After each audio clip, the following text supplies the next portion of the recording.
Good morning folks, and welcome to week 9 of the hospitality virtual relay events this morning in support of Epilepsy Research UK. I'm really pleased again to report this week that we've 100 participants from over 4 countries across the world. So fantastic support once again, appreciated. Thanks for turning out as to what is a very important week for us this week, as we run and walk in memory of the great Vicky Tennyson. And she was, by all accounts, quite a character, I can tell you. So today I'm not here to talk about COVID-19, and I'm not talking of my inspiration. I'm not talking hospitality. I'm here with a very heavy heart this morning to devote our day to Vicky, who was 42 years of age, a tragic loss. My name is David, and I knew Vicky through a great friend of mine, Craig Burrows, husband to Melanie Burrows, who is of course Vicky's wonderful older sister, and wonderful she is too.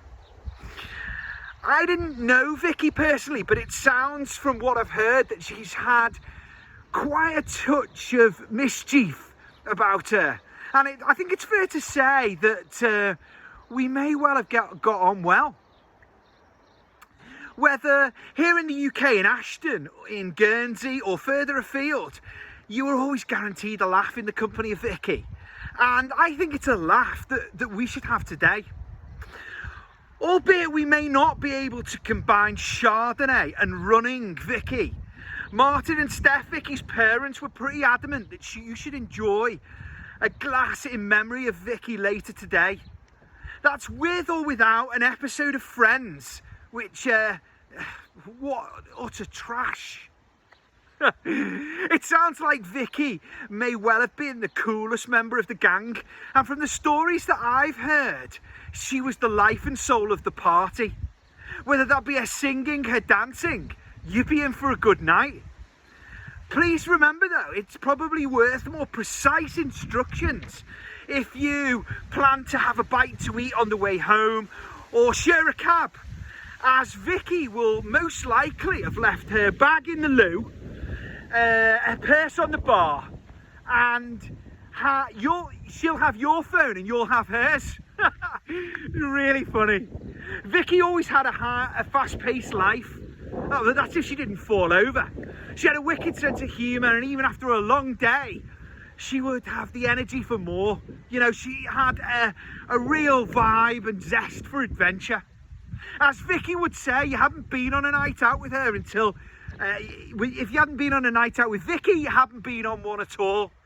But I mean, it sounds like she was real fun. She would dance, she would sing, drink a glass of vino, tell a story, and then drink somebody else's vino. Wow. Vicky was dizzy for sure, but downright fun. And most importantly, Vicky had an eternal love for her son Jacob, 14 years of age, her boyfriend Tony, and of course the wonderful Holly, who's now 9 months old.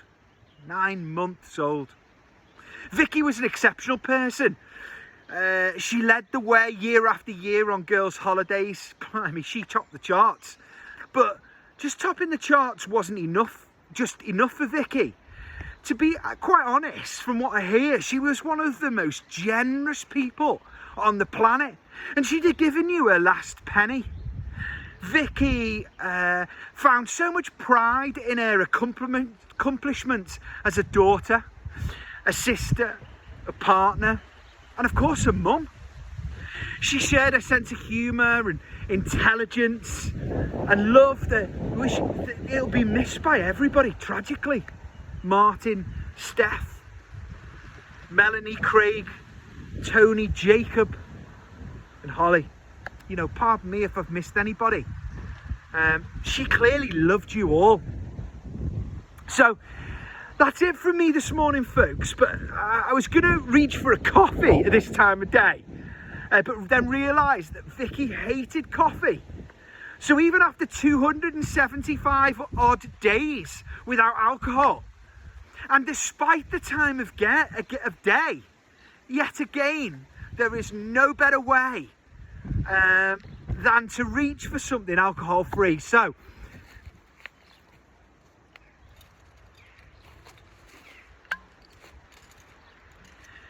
cheers, Vicky.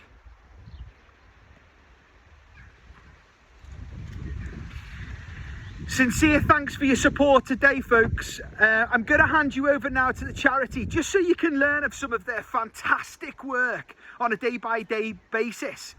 But on behalf of the captains, myself, and most importantly, the family, thank you ever so much. Have fun, big smiles, and lots of love. Look after yourselves. Epilepsy is one of the most common serious neurological conditions. They can affect people at any age, people of any ethnicity, and people of any social class. About 1 in 30 people will develop epilepsy at some point in their lives. In the mildest form, it may just be an electrical storm, for example, in the area of the brain controlling movement with just a jerk of the arm. And in the most severe form, the seizure spreads throughout the whole brain, and the person will have a convulsion, which used to be known as grand mal seizures in the past. When you're first diagnosed, it feels like the worst thing in the world. All of a sudden, there were all these things that I couldn't do or I was being told not to do. If you're a bit late turning up somewhere, there's always that fear that there's something wrong. In terms of treatment, we can get the majority of people seizure-free. But despite the enormous growth in the number of medications available, still about 1/3 of people have seizures that do not respond fully to medication. Seizures are just the tip of the iceberg, and people with epilepsy have increased risk of injury, depression, and overall about 3 people are dying from epilepsy-related deaths every single day in the United Kingdom. Epilepsy research, unfortunately, has been chronically underfunded, and what we need is more research into both the causes and the treatments and the diagnosis of epilepsy. Having seizure control would make the biggest difference to my life because I wouldn't have to live with the seizures and I wouldn't have to live with the side effects, and that would enable me to be a better parent, a better wife, a better friend, better mother. Well, I think we're on the cusp of a revolution with our abilities to collect substantial amounts of data and to develop new tools and techniques to analyse that data for the benefits of people with epilepsy. It's a condition where we really can make a huge difference to people's lives when we do it well. I think the realistic hope is that within, say, 5-10 years, there are going to be more people that are seizure-free.